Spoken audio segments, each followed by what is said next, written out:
आव सजन मोर अंगना, आज सजे हवै बिहाव के रतिया।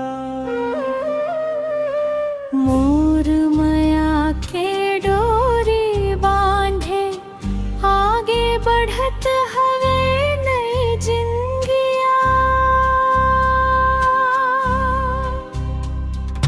मई के आंगन हंसत रोवत, नैना मोर भर आरे।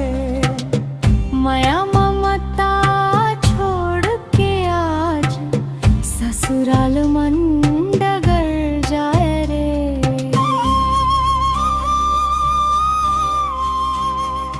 अरे नाचे गावे गाँव गवैया, बजथे ढोल मंजीरा।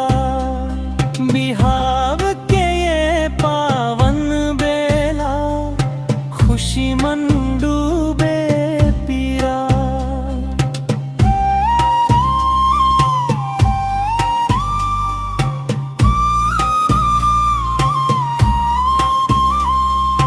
माथे सिंदूर चमक ही मोर, चूड़ी खन खन बाजे। साजन संग नई दुनिया मम, भाग्य मोर अब जागे।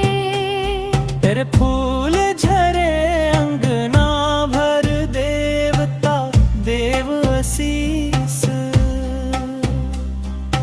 जन्म जन्म के संग बन जाही मोर साजन खास। माया के डोरी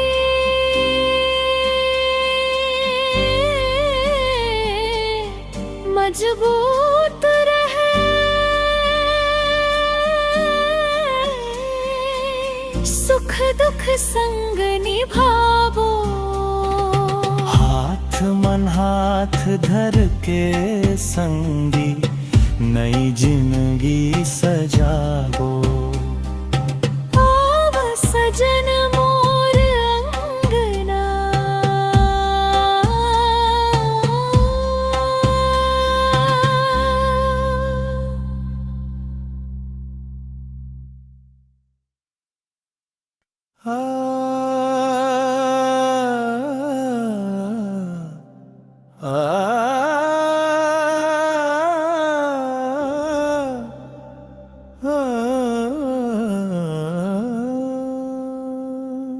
आव सजन मोर अंगना,